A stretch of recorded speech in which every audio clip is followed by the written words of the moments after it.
au Seigneur, je bénis encore la présence de notre Dieu. Que le Seigneur bénisse nos bien-aimés. Soyez bénis, soyez bénis. Nous sommes dans l'émission Pasteur Dis-moi, où nous développons ce thème « Pourquoi tu restes longtemps célibataire ?» Il y a une raison. Alléluia. Depuis la semaine dernière, nous avons commencé à parler de cela. Et aujourd'hui, nous allons clôturer pour proposer comment sortir du célibat. Alléluia. Mais aujourd'hui, nous allons évoluer. Quand nous avons posé une question, comment faire pour quitter le célibat? Comment sortir du célibat? Alléluia. Comment sortir du célibat? Et le célibat qui nous inquiète ici, c'est vraiment le célibat de longue durée. Hein? Parce que quand quelqu'un a 20 ans, quand quelqu'un a 21 ans, ça se comprend. Mais quand on commence à s'approcher de 30 ans, quand on dépasse la trentaine, ben là, on commence à se demander, mais ben, pourquoi, voilà. Et c'est ce célibat-là qui va beaucoup plus nous inquiéter. Le célibat de longue durée, ça va beaucoup nous inquiéter aujourd'hui. Alors, je vais proposer 5 étapes qu'il faudra vraiment minutieusement prendre soin de cela. Et que cela soit également gravé dans nos cœurs pour les célibataires qui nous suivent ou pour nous qui voulons aussi conseiller aux célibataires. La première des choses, je conseillerais aux célibataires de réparer leur caractère. Comment quitter le célibat? Première des choses, répare ton caractère. Alléluia. Répare ton caractère. Réparer le caractère parce que beaucoup aujourd'hui croient que la beauté extérieure suffit pour pouvoir s'engager dans le mariage. Beaucoup considèrent le fait qu'elle est une belle femme, le fait qu'elle est un bel homme. Cela sera la base d'un engagement sérieux. Mais je vais vous décevoir aujourd'hui. Ce n'est pas la beauté extérieure qui fera de toi une bonne femme ou un homme responsable dans le mariage, mais c'est le caractère, c'est le comportement. Donc je dis non, non, la beauté va nous servir tout simplement d'appât, parce que ce n'est pas la beauté extérieure que la personne vient vers nous. La personne est attirée par le physique, c'est tout à fait normal. Mais c'est que nous devons savoir que la personne ne restera pas. Même si tu es la belle des belles, tu es la Miss France, tu es la Miss Congo, la Miss Univers. Mais quand tu as un sale caractère, un mauvais comportement, insupportable, la personne ne restera pas. La personne ne restera pas. Donc c'est pour vous dire que la beauté extérieure, ce n'est pas ça qui fait de toi ou qui fera de toi une bonne femme ou un bon époux, mais c'est le caractère, c'est le comportement. Dans Genèse chapitre 2, le verset 23, quand Adam voit pour la première fois Ève, Adam prononce cette phrase. La Bible dit, et l'homme me dit, voici cette fois-ci, l'os de mes os et la chair de ma chair.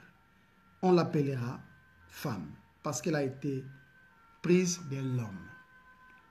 Alors, je vais attirer votre attention là où il dit, voici cette fois-ci l'os de mes os, la chair de ma chair. Donc, Adam commence par reconnaître l'intérieur de Ève. Donc, commence par reconnaître ce qu'on ne peut pas voir d'un premier abord. Je ne pense pas quand tu rencontres une personne, tout de suite, tu te dis que la personne va t'intéresser. Mais quand tu rencontres une personne, c'est sa beauté qui te frappe. Mais si tu veux rester plus longtemps, c'est compte tenu de son comportement, sa façon d'être, comment il est. Et Adam, tout de suite, va reconnaître que l'intérieur de cette femme était égal à lui. Donc, tu ne peux pas t'engager dans une relation si le comportement de la personne ne te plaît pas. Tu ne peux pas t'engager dans une relation si le caractère de la personne ne te plaît pas. Tu ne peux pas. Proverbe 17, le verset 1er, j'aime bien cette parole. La Bible dit, mieux vaut un morceau de pain sec avec la paix qu'une maison pleine de viande avec des querelles. Eh bien, dans ces versets, le livre des Proverbes, qui est un livre plein de sagesse, nous révèle encore ici, il est question du comportement. On compare un mauvais comportement à une maison qui a plein de viande. Mais crois-moi, personne aimera cohabiter ou être dans une relation avec une femme qui est belle, mais mauvais caractère, ou avec un homme qui est beau, mais mauvais caractère. Personne. Donc, si tu veux réellement sortir du célibat, tu dois commencer par arranger ton comportement. Cela est très capital, cela est très important. Nous continuons à diffuser plutôt, à partager aussi la vidéo. C'est très important parce que nous voulons faire profiter le maximum de personnes à écouter ce que nous allons dire ce soir.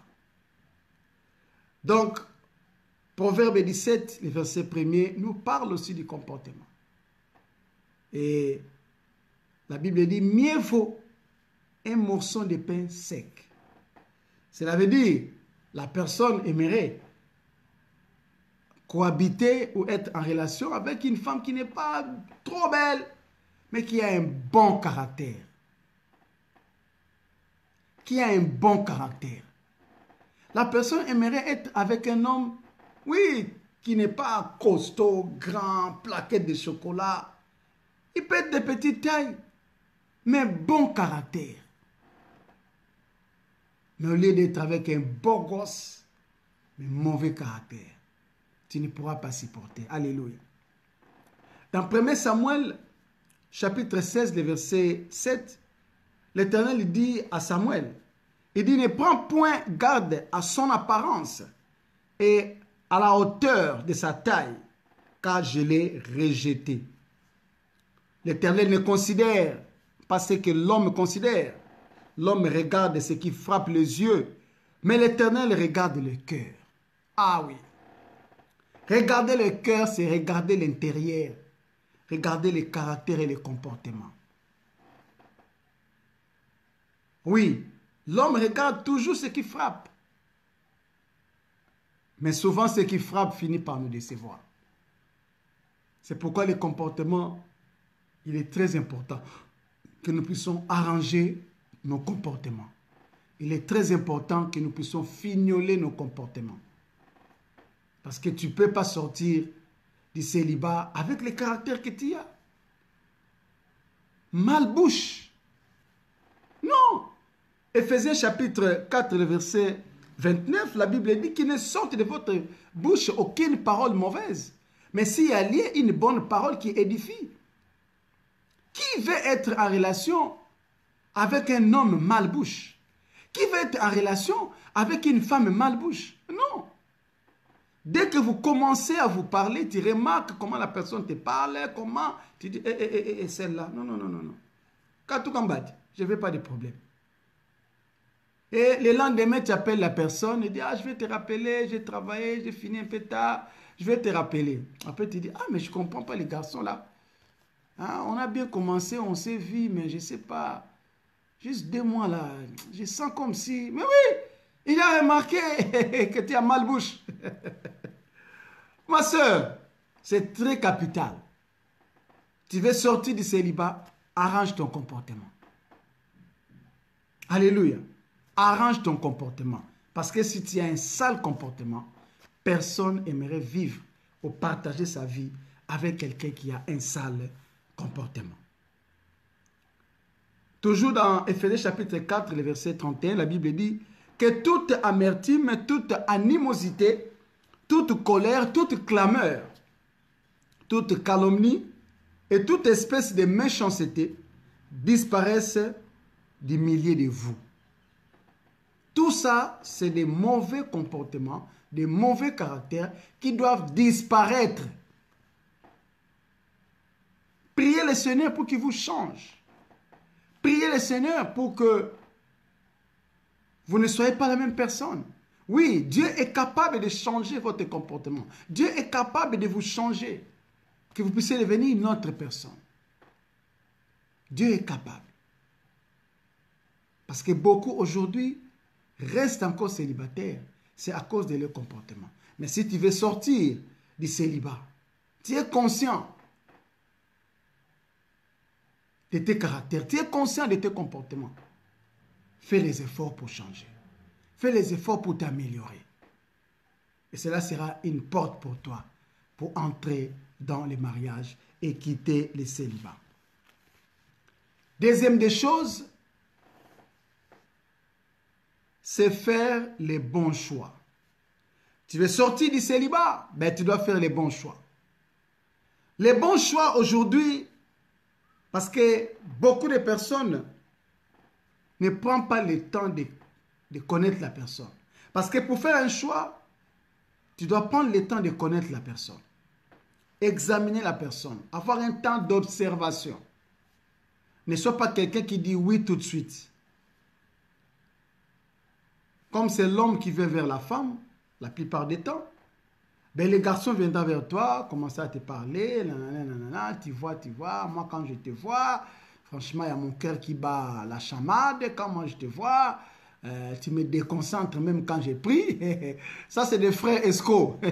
Toi, tu viens prier ou tu viens regarder la sœur, parce que quand tu es dans l'église pour prier, tu as les yeux fermés, concentrés, mais toi, tu regardes la sœur tout le temps. Hein? Voilà, tout ça, ce sont des belles paroles que l'homme va sortir pour avoir ton cœur. Mais ne sois pas quelqu'un qui dira oui tout de suite, non. Essaye d'examiner la personne. Essaye de voir. Prends aussi le temps de prier. Alléluia. Prends aussi le temps de prier. Examiner, passer ce moment de discernement. Pendant quelques temps, tu peux parler avec la personne. Vous parlez, vous continuez à parler. Voilà, nanana, sans pour autant donner votre feu vert. Alléluia.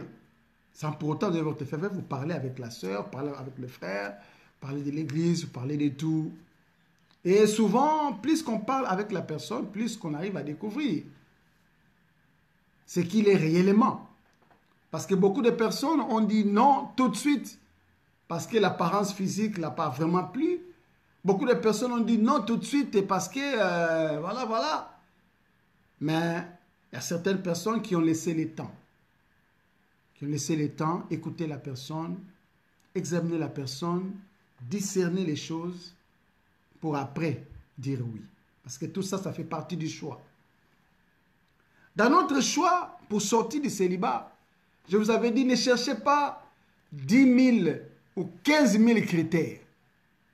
Que le Seigneur vous bénisse, bien-aimés, vous qui nous rejoignez en ce moment, Maman Liliane, Maman Queen, que le Seigneur vous bénisse. Pour sortir, n'est-ce pas, de ce célibat, nous avons besoin de faire les choix. Parce qu'à un certain moment, il faut faire un choix. Et comme je dis, les choix commencent d'abord par examiner la personne, passer un moment de discernement, laisser le temps au temps. Ne soyez pas quelqu'un qui dit oui tout de suite. Maman Janine pense que le Seigneur te bénisse. Ne soyez pas quelqu'un qui dit oui tout de suite, mais soyez la personne qui examine. Regarde la personne. Hein? Même si les frères te disent, mais la sœur, jusqu'à maintenant, je t'avais posé la question. Tu dis, non frère, on parle seulement. Tu vois, on parle. Voilà. Parce que le fait de dire oui tout de suite, souvent tu n'as pas le temps d'examiner la personne et tu te rends compte que pour commencer à fuir la personne, tout ça, c'est pas bon. Hein? Nous sommes les enfants de Dieu, nous devons être clairs et précis, c'est ce que nous sommes tentés de faire. Donc, dans le choix, il y a ce côté critères qui souvent condamnent beaucoup de personnes aujourd'hui à rester célibataires.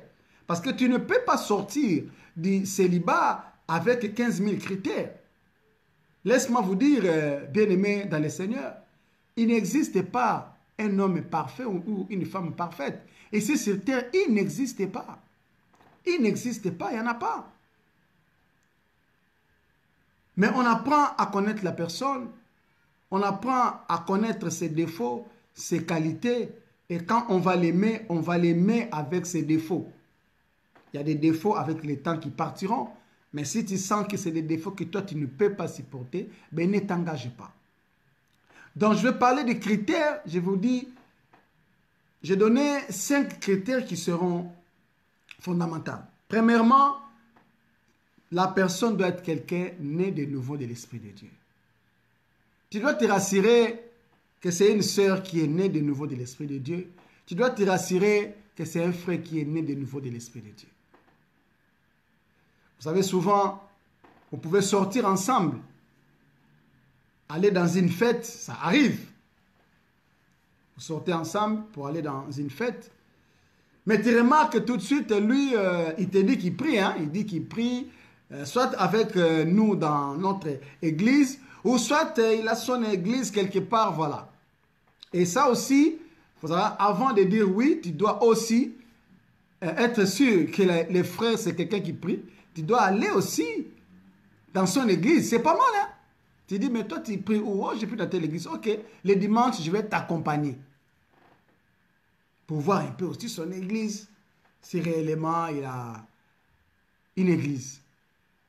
Donc, la personne, vous êtes dans une fête, il te dit qu'il prie, mais cette personne commande une bière. Donc, tout de suite, là où tu es, tu dis, celui-là, là, je pense que nos chemins ne vont pas aller ensemble. Il commande la bière, tu lui laisses boire. Toi, tu commandes Coca, Fanta, vous restez tranquille, vous écoutez, voilà.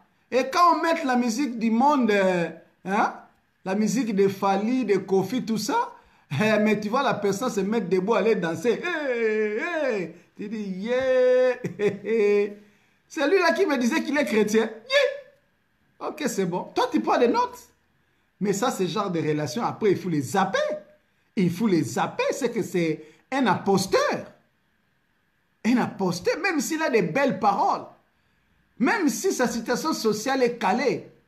Mais c'est un païen. Bien aimé, c'est un païen. Ah oui, c'est un païen. Proverbe, il a dit, hein, mieux vaut un morceau de pain sec dans la paix qu'une maison avec plein de viande dans les querelles. Ça, c'est des mariages où vous avez une grande maison, vous avez de belles voitures, mais l'homme découche tout le temps.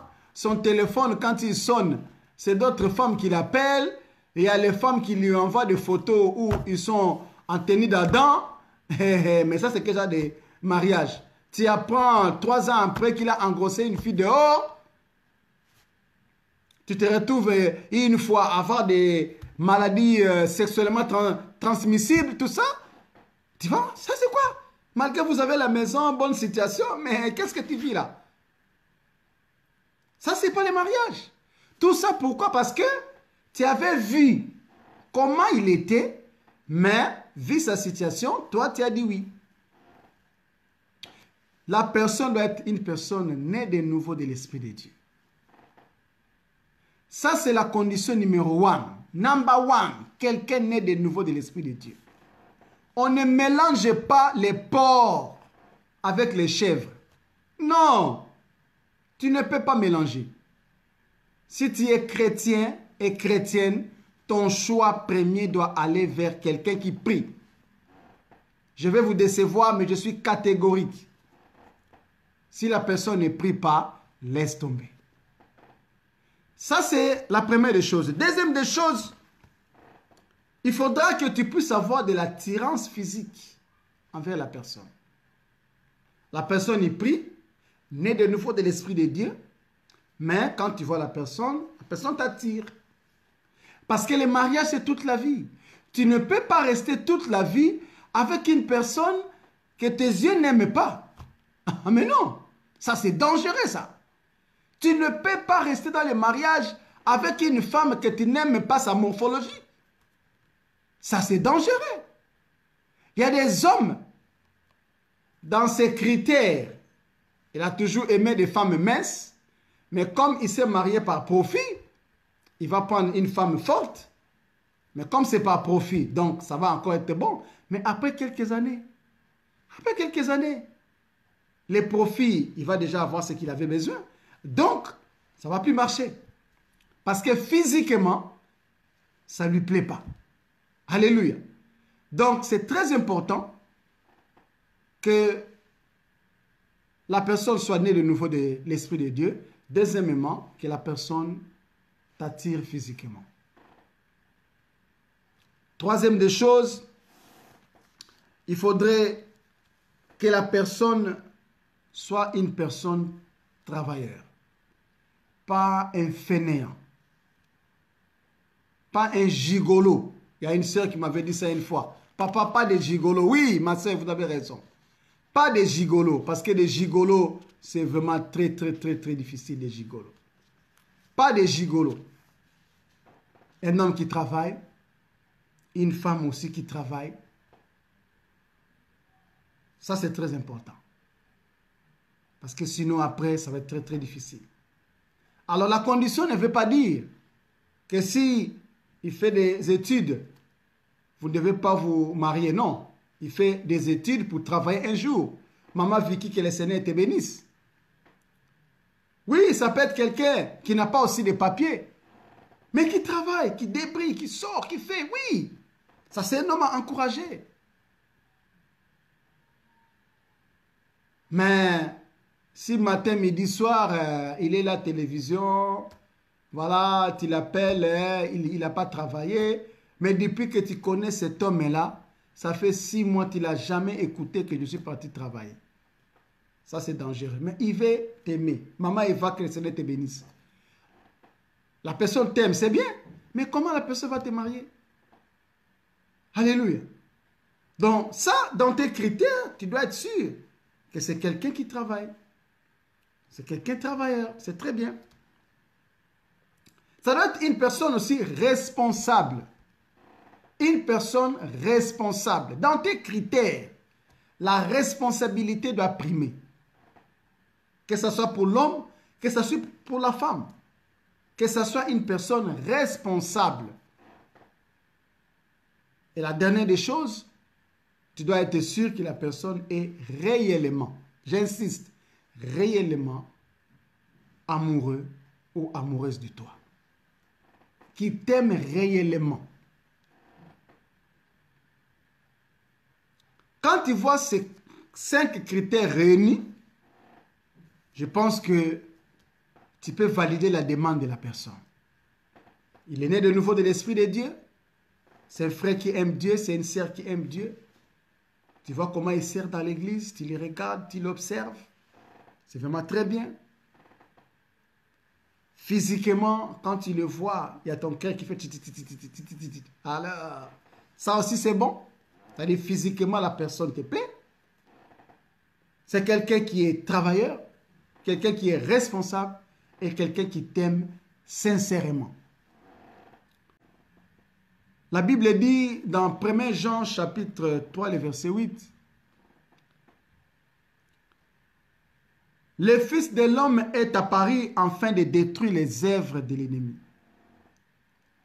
Quand nous allons dans la délivrance, Jésus-Christ est venu pour cela. Car certains célibats aujourd'hui sont l'œuvre de l'ennemi. Tu n'es pas célibataire parce que tu as mal bouche, non. Tu n'es pas célibataire parce que tu n'es pas une fille, une femme qui débrouille, non. Tu n'es pas célibataire parce que tu ne pries pas, non. Mais tu es célibataire parce que tu as le combat. Et si tu ne cherches pas le Seigneur, bien aimé, tu pourras rester longtemps célibataire. C'est pourquoi j'insiste pour sortir du célibat, il faut chercher la délivrance. Cela est très capital.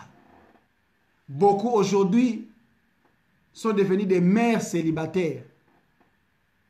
On a dit, on avait 3 sortes de célibataires. Ils sont devenus des mères célibataires. Tu vis avec un homme pendant 12 ans. Vous avez fait 4 enfants, mais l'homme ne veut pas te marier. Ça, c'est le célibat que tu vis. Mais en forme de mariage. Non, tu es célibataire parce que tu n'es pas doté. Tu es célibataire. Donc le diable va te faire cajoler. Les gens même t'appellent moi si un agneau. Non, tu n'es pas moi si un agneau. Non. L'homme t'a pas marié. Tu es encore dans le célibat. Malgré que tu as fait 12 enfants, mais tu es dans le célibat. Ça, c'est l'ennemi qui fait cela. Tu vas rester mère célibataire avec tes 4 enfants, 3. Ça, c'est l'ennemi qui fait cela. Et si tu ne cherches pas la délivrance, mon frère, ma soeur, tu resteras là-bas le plus longtemps possible. Dans Luc chapitre 4, le verset 18, la Bible dit que l'Esprit du Seigneur était sur Jésus-Christ pour proclamer aux captifs la délivrance. Tu as besoin d'être délivré pour ce domaine du mariage. Si tu vois des manifestations bizarres, viens voir un homme de Dieu.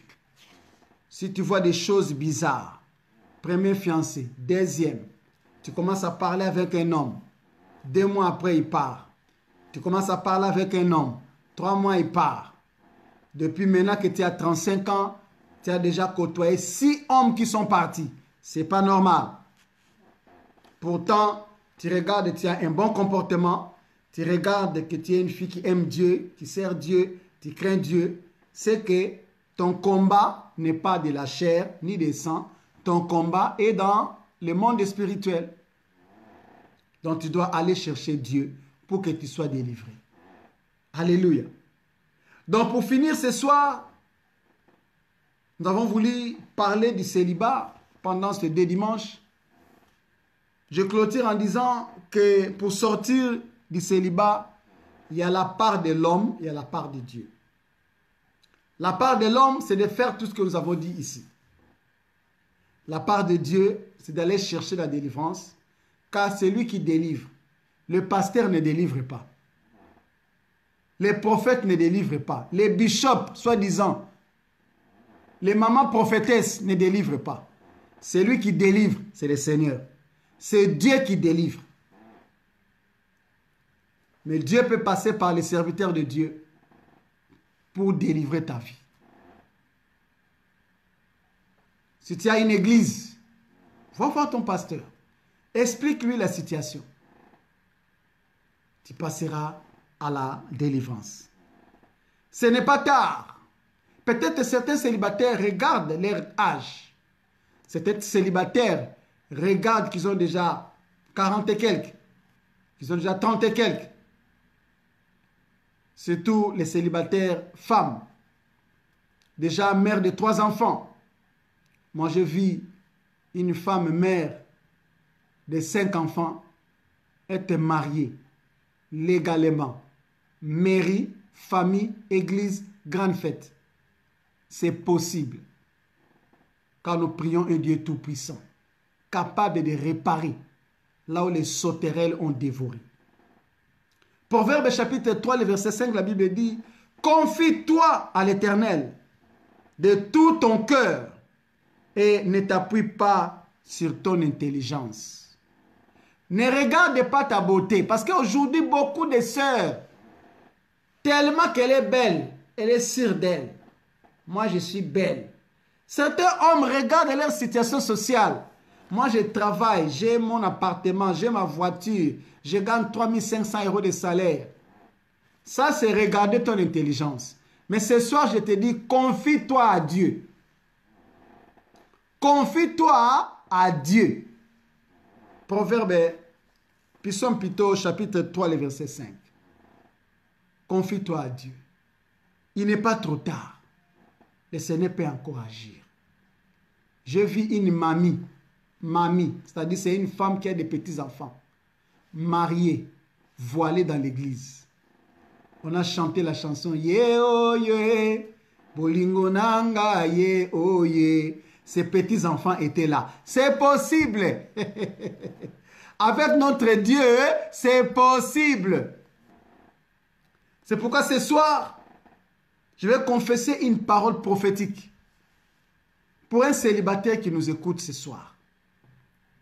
Si tu reçois cette parole avec foi, si tu donnes confiance à Dieu, si tu te confies à notre Dieu, je te dis, tu vas témoigner.